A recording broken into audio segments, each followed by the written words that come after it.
Asitti malee alaaboo alaaboo. Please namoonni dhiyoo sana jiran maal ta'a? Gooftaa. Viidiyoo kana dhaggeeffatanii jirtanii miiliyoon dirribaati. Miiliyoon dirribaa ajjeesuu dhufanii jedha. Viidiyoo duraaniin hojjete keessatti ammoo ijoolleen kiristaanaa na dhaqqabaan ajjeesuu dhufanii balbala banee jennaani ana beektaa naan jedheera hin beeku jennaani natti muka cabsuuf ta'anii humna qaba waan ta'eef jalaa miliqee jedha. Qabamee jira. Qabameera. Ambaga qabameen jedha. Afaan dheeraa akkana godhee iyyuu kana qara akka nama gootaa. Gadi ba'ee haga amantii namaa arrabsu. Maaliif akkana iyyeeti jaalala nagaa maaf hin labsine? Biyya ormaa keessa taa'ee biyya kunuun qabamee deemu jira. Qabamee harkaan amma harka warraa jirame. Ijoolleen kiristaanni bakka akkanaa kanatti sin deeggaraa qo'e. Quraana irraan beektu, matsaafa irraan beektu, gadi baatanii amantii namaa arrabsitanii, maqaa namaa xureessitanii, biyya waliin dhooftanii kaataniiti na dhaqqaban ajjeesuuf jettan. Wanni si dhaqqaban tokko illee hin jiru. Abadan wanni si dhaqqaban tokko illee hin jiru. Maal hojjattee gaarummaa kam goote maal nu hojjattee kiristaanni si dhaqqaba. Si dhaqqabuu hin dandeenyaa si hin dhaqqabnu bakka. Wanni gaariin hojjatte tokko illee waan hin jirreef nama arrabsaa turte. Viidiyoo kana erga bari'een arge jechuudha. Ani amma keessa koote dubbadhu naan jedhee waa dubbachuu dhufe jechuudha. Warri akkan yakka kanatti galuu fi kakaasaa turtan kuni itti gaafatamummaa jalaa abbichi beektu. Online gubbaarratti Dhugaa kanamni tokko kanneen hin jiru. Dhugaa jaaru sin jedhu. Dhugaa toru sin jedhu. Dhugaa waaqayyo namni Oromoon Oromummaa baata balleessee wajjin baraachuu qaban jedhama. Kanan gaafa dhiifama. Uummata akka viidiyoo jiru. Maaliif hin qabeessan maali? Maaf hin maali? Bafattare amilaal. Bafattare harka kennuun gadhu. amantaa namaatti as dhufe jechuudha. Wanta kaleessa abbootiin keenya amantaa musliimaa, amantaa protestaantii, amantaa ortodoksii, amantaa walii kabajanii jiraatan sana hordofuu dhiifneetu amantaa kootu caalaa, amantaan ekelee akkasidha, amantaan ekelee badduudha, amantaan ekelee badduudha jechuutti dhuftan. Kun beekumsan jedhamu jechuudha. Namni amantaa namaatti bu'e seeraanis nama gaafachiisu quba qabdu kanas jechuudha. Eessas jiraadhu, boolla jalas jiraadhu, boolees jiraadhu, bakka barbaadde jiraadhu jechuudha. Amantaa namaatti bu'e yoomiyyuu milkoofteen teessu. Dhugaa dubbachuudhaaf mucaan amma qabamee tumamaa jiru kun mucaan kun qabame jechuudha. Godhiidhaan itti gale malee waan ofiisaa yaadetti gale nan fakkaatu jechuudha. Warra sooshaal miidiyaa warra amantaa keenyaa kanan xiqqoo natti dhaga'ame jechuudha. Warri dhiyoo teessanii fagoo teessanii miidiyaadhaan ol galtanii xiqqsii mana isaatti dubbistanii jabaadhu jettanii maaloo jettanii amantaan keenya amantaa nama xiqqeessu miti jechuudha. Isinii warri sooshaal miidiyaadhaan fammastan fasaamii keessan gadi yaatanii amantaa namaa tuqxanii abbaan amantaa isaa irratti sinniisu jechuudha. Amantaan isaa tuqamee amantaa isaatii amantaa kooti jedhee itti waaqeffata, itti gabbarata, amantaa kooti erga jedhee kabajatee amantaa sun ta'ee fi amantaan isaa tuqamnaan maaliif amantaa isaa irratti si dhiisan du'a lubbuullee ta'a malee jechuudha. Akkasumas amantaan keenya tuqamee amantaan protestaantii amantaan keenya tuqamee amantaa kooti jedhee ergan itti waaqeffadhe amantaa koo irratti maafan nama dhiisa inni isu amantaa kooti waan ta'eef jechuudha. Amantaa kumaatamni deemee amantaadha jedhee deemee waaqeffatu deemee akka isa dhaga'uuf rabbii isaa kadhatu amantaa namaa xiqqeessuu amantaa namaatti bu'u maaltu fidee? Wal kabanyee oromummaa keenya wal kabanyee wal wajjiniin jiraanna malee amantaa namaa hurcuqaa wal hurcuqaa akkasitti itti fufnu lubbuu namaatu badaa jechuudha. Ani karan irraa dubbachuu dhufe mucaa isa amantaa namaa xiqqeessee amma qabame isarratti dubbachuun dhumne gulaaleetuma zimi jedhe hundumtuu guyyaa isaa eeggata abbaa barbaade yumaan taane. Garuu warri jabaa dhugoota koosi wajjiniin jirraa jettan mee eenyu wajjin jirta? Jabaa dhugoota koo jettani maal goota maal fidda? Kunoo mucaa hidhaatti galchitan kunoo mucaa tumsiistan jechuudha. Yeroo darbees mucaan akka amantaa ortodoksii xiqqeessu kan godhes immoo isinuma warra ollaanii irraa wajjiniin shubbisuudha. Ammas immoo amantaa musliimaa akka gadi ba'ee xiqqeessu kan godhe isinuma warra achi gubbaa irratti wajjiniin shubbisuudha jechuudha. garee shaadaa, garee maalii jettan jechuudha. Dhaabbadhaa. Nu Oromummaa keenya tokkoon kabanya malee amantaa kelee xiqqeessii, amantaa kelee ol kaasii isa jedhu hin qabnu nuti. Nu Oromoon akka Oromootti kan yaadnu jechuudha.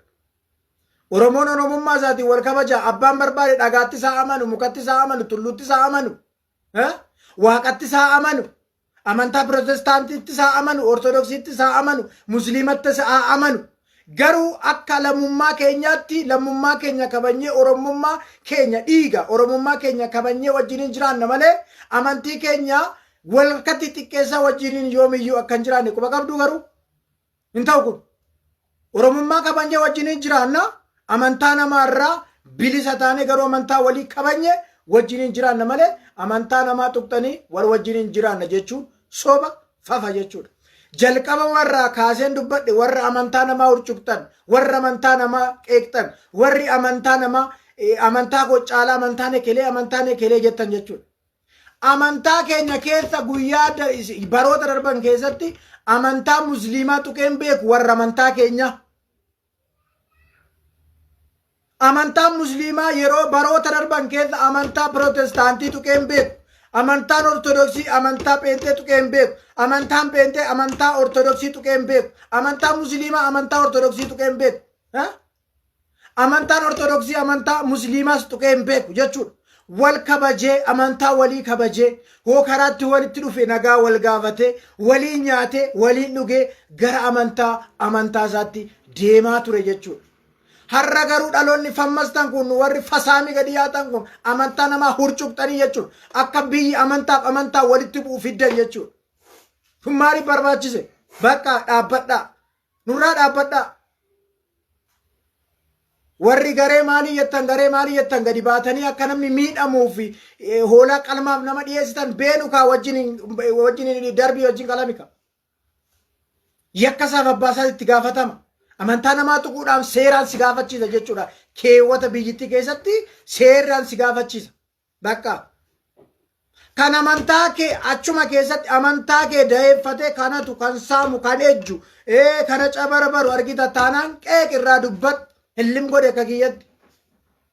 Amantaan koo maaliif tuqama? Amantaa koo keessa teessee maqaa amantaa kootiin maa daldalta jedhiitii dubbadhu malee amantaan musliimaa badduudha, amantaan Pirotestaantii badduudha, amantaan Ortodoksii badduudha jetta taanaan seeraanis isa amanee jiruudhaanis si gaafachiisa jechuudha. Maaf si dhiisa amantaa koorratti? Maaf si dhiisa amantaa koorratti?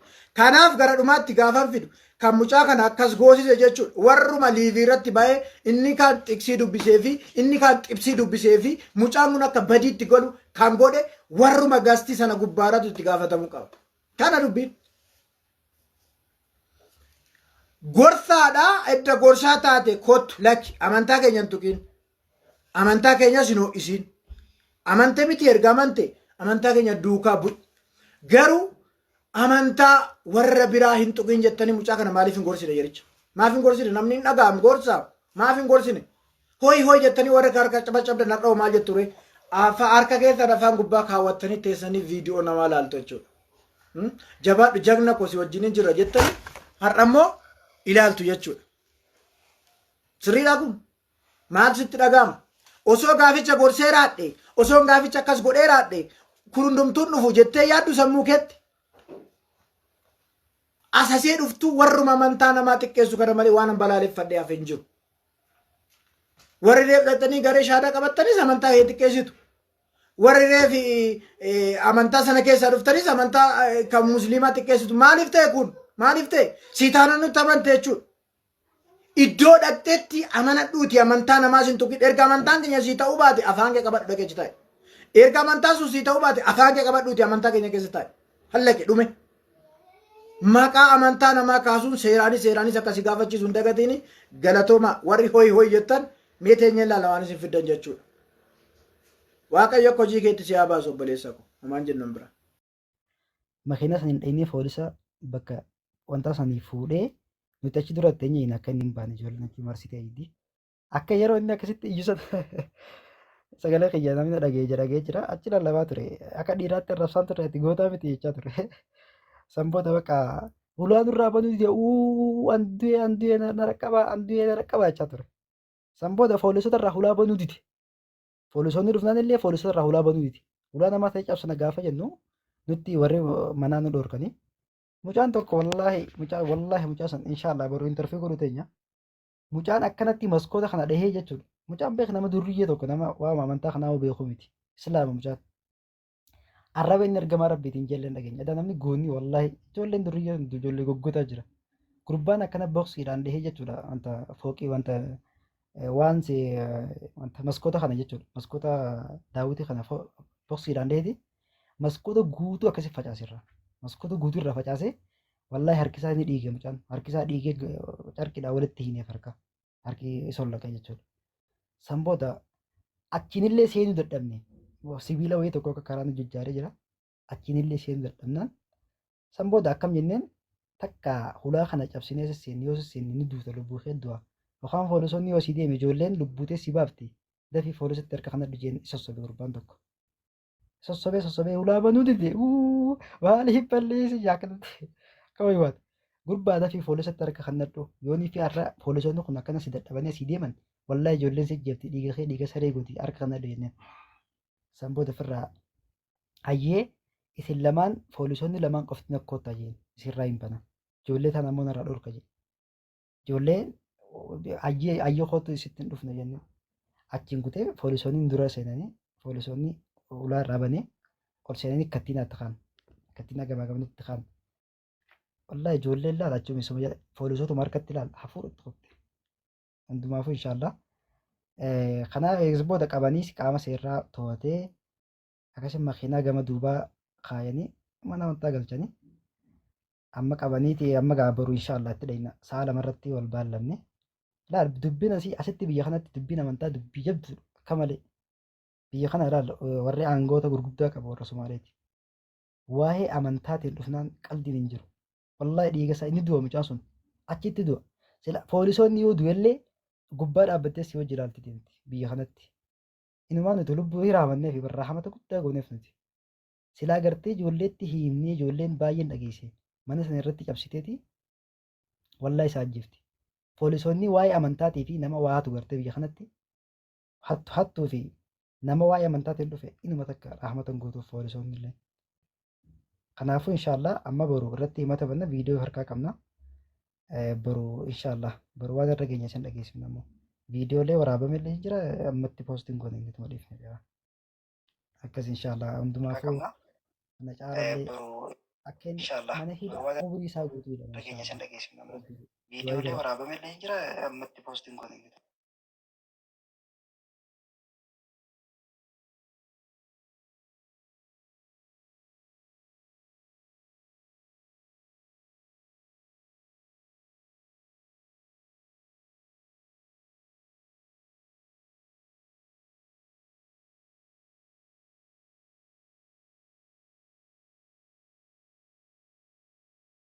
Kilaasii takka keessa gara jiran dhageeffadha.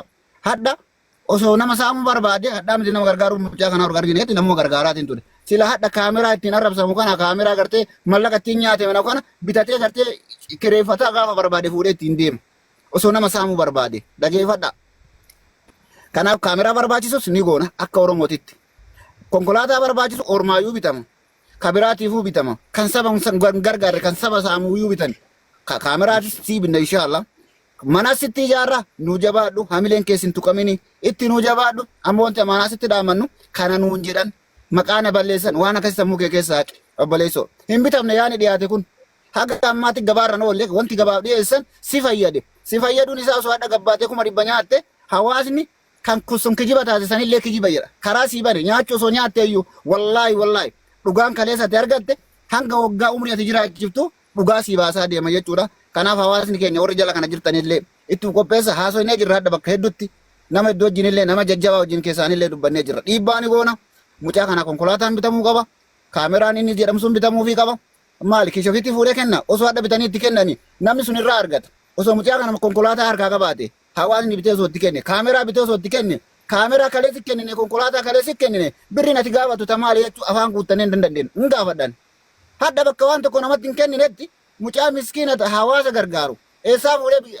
sagalee san kan dhageettaniif asantamatti amman tana kootu waan lakkaan hin danda'u waan dhufuu hin danda'u waan barbaachisaa godhe natu godha waan barbaachisaa godhe godhi koot duuda duuba deebanii akkasiin maqaa namaa xiqqeessuun sirrii miti kun hunda keessatti dhiiga nutti ta'e jechuudha nu quuqe kana quuqaa kana ofirraa buqqifna wasii qixxeessina siin jechuu barbaada hamileen keessin dhaaminii siin jechuu barbaade galatooma kanuma dubbachuu barbaade quuqaa kenna buqqifanne